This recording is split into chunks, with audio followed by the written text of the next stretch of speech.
Bueno, vamos a continuar definiendo en el modelo matemático ya las variables de decisión. En este caso van a ser, en primer lugar, S en SIJ, que es lo que significa que es una variable de tipo binaria, que si tiene el valor 1, entonces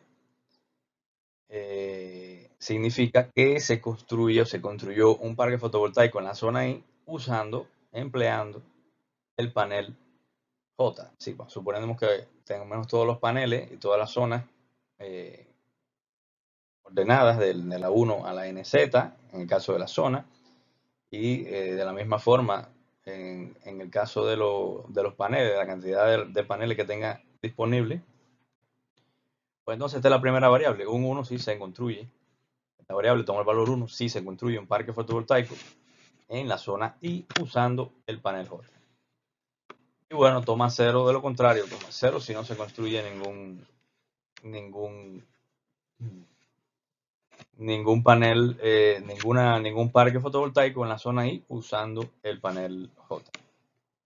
De la misma forma definimos la variable E en IJ. Análogo al anterior, lo que en este caso tomando en cuenta los parques eólicos. Es decir, esta variable toma valor 1 si se construye un parque eólico en la zona I usando o utilizando la turbina eólica J y 0 si no se construye. Entonces, ya definidas las variables de decisión, vamos a definir, en este caso, las funciones objetivo, que ya habíamos hablado de los indicadores de eficiencia. La primera función objetivo está relacionada con la maximización de la energía generada por todos los parques solares y eólicos. Es decir, el primer sumando está relacionado con los parques solares, define cuál va a ser la energía generada por parques solares, y el segundo sumando por los parques eólicos. El objetivo es maximizar esta energía total generada. La segunda función objetivo está relacionada con la minimización de los costos. ¿Sí? Yo necesito minimizar los costos totales de la implementación de estos parques. El primer sumando de la misma forma está relacionado con los costos por los parques solares y el segundo sumando por los parques eólicos. La tercera función objetivo está relacionada con la minimización del área impactada por los parques solares. Sencillamente multiplicar el área de cada zona por el valor de SIJ si se construye. En caso que no se construya, pues ahí no está sumando nada. Y de la misma forma análoga, la última función objetivo está relacionada con la minimización del área impactada por los parques eólicos. De la misma forma que la ecuación anterior, aquí estamos frente a un problema multiobjetivo. Aquí tenemos 4 objetivos que vamos a ver en lo adelante cómo lo vamos a resolver. Además, definimos las restricciones, que estas restricciones tienen que ver con la consideración de diseño que solo un equipamiento se podía instalar por zona. Es decir, yo solo puedo instalar un solo modelo de equipo en cada zona. Estas restricciones que se observan aquí en la diapositiva tienen que ver con esta consideración de diseño. Bueno, ¿cómo vamos a resolver el problema en cuestión? Bueno, vamos a usar un algoritmo genético. En este caso, un algoritmo genético que está especializado en los problemas multiobjetivos. En los problemas multiobjetivos buscamos ya no solo una solución, sino necesitamos una población de soluciones. Esto también es muy importante porque el decisor necesita tomar en cuenta factores subjetivos en el modelo. Es decir, yo necesito entregarle a él una población de soluciones para que después él tome en cuenta otros factores y pueda realizar su toma de decisiones con más criterio.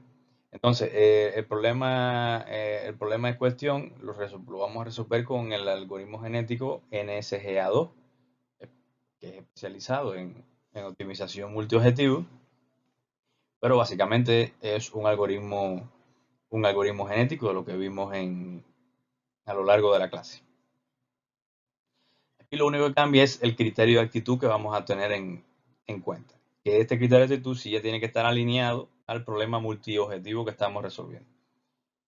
Entonces, vamos a hablar entonces primero del criterio de actitud, que en este caso se define que mientras menor frente, aquí hablamos de frente de Pareto, hay un criterio que se llama ordenamiento no dominado, que se divide en varios frentes. Las soluciones que están en el primer frente son las soluciones que no están dominadas, son las mejores soluciones. Ese es el primer frente. ¿Cómo logro el segundo frente? Elimino todas esas soluciones del primer frente y entonces de las restantes calculo el primer frente y así sucesivamente. Es decir, mientras el frente sea más bajo, es mejor.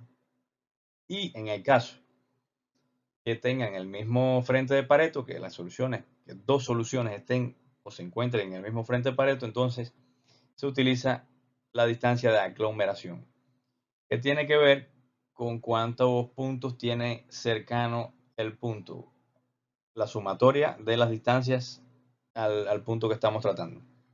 Esto es un criterio que se utiliza para lograr diversidad, porque el objetivo en la optimización multiobjetivo es lograr un frente de Pareto, una aproximación del frente de Pareto que esté a lo más cercano al frente de Pareto real, pero que también esté lo más distribuida a lo largo de todo el frente. Por eso es que se utilizan este criterio de actitud, que es el que se emplea en el algoritmo NCGA2 para obtener las soluciones no dominadas del problema que estamos tratando. Entonces, ya esto es lo único que cambia y básicamente lo otro es un algoritmo genético usual como ya conocemos. En este caso vamos a definir cómo va a estar definido nuestro cromosoma. Aquí tenemos la decisión de hacerlo binario. El problema es hacerlo binario, entonces tenemos que introducir algún chequeo por las restricciones de que tenemos solo un equipamiento en cada zona. Por lo tanto, la mejor opción es usarlo un cromosoma entero, donde en cada valor del cromosoma significa 0, significa que no voy a instalar ningún parque eólico en esa zona en específica, si cada gen representa una zona en este caso. Y entonces eso va a tomar números del 1 hasta la cantidad de modelos de que yo tenga, en caso que sea un parque solar, cantidad de modelos de panel solar, en caso que sea un parque eólico, cantidad de modelos de paneles de turbinas eólicas. Y entonces el número que esté representado ahí es el modelo que yo voy a utilizar en esa zona. De esta forma yo voy a representar las soluciones candidatas. Esa va a ser mi representación del cromosoma, una representación en variables enteras. Ya esto lo habíamos visto en la clase, a lo largo de la clase. Y vamos a emplear, en este caso, los operadores. Vamos a usar, entre los operadores, vamos a usar el de recombinación uniforme. Lo explicamos en la clase. Y vamos a usar el de mutación uniforme además. Y la selección binaria por torneo. Selección binaria por torneo, voy a darle un rápido bosquejo sobre estos operadores. Selección binaria por torneo. Se selecciona dos soluciones candidatas y compiten entre sí y la mejor pasa hacia los padres que se van a reproducir. De esta misma forma, este paso se repite hasta que tenga todos los padres que van a reproducir en la próxima iteración. Recombinación uniforme, con la misma probabilidad, yo puedo coger un gen de un padre o de otro padre y pasarlo a sus hijos. Entonces el otro hijo es lo contrario al primer hijo que se generó. Mutación uniforme, pues con probabilidad 1 sobre la longitud del cromosoma, que es la que vamos a usar en este caso, se cambia, se permuta ese cromosoma, si da esa probabilidad, por alguno cualquiera entre los posibles, con la misma probabilidad. Es decir, cualquiera puede ser escogido con la misma probabilidad. Es por esto que se le llama mutación uniforme. Y el criterio de actitud ya lo mencionamos al principio de esta diapositiva.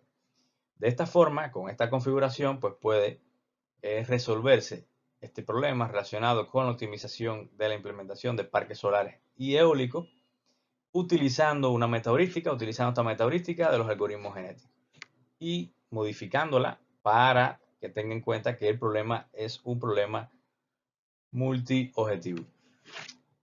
En este caso, no vamos a realizar ninguna descomposición de las variables de decisión, pues vamos a suponer que la cantidad de zonas no es muy grande. En el caso de que la cantidad de zonas, que si las variables de decisión sean muchas variables, estos problemas que se denominan problemas de largo alcance, problemas de gran escala, pues bueno, muchas veces es necesario realizar una decomposición de estas variables de decisión para lograr colocar en cada uno de los grupos las variables que no, es decir, las variables que tengan interacción entre ellas. Y las que no tengan, pues separarlas en los grupos. De forma tal que resolver estos problemas de forma eficiente. Eso en el caso de que las variables de decisión sean muy grandes. ¿Sí? Son estos problemas de gran escala que usualmente se definen como mayor de 100 variables. En el caso de estos problemas de optimización.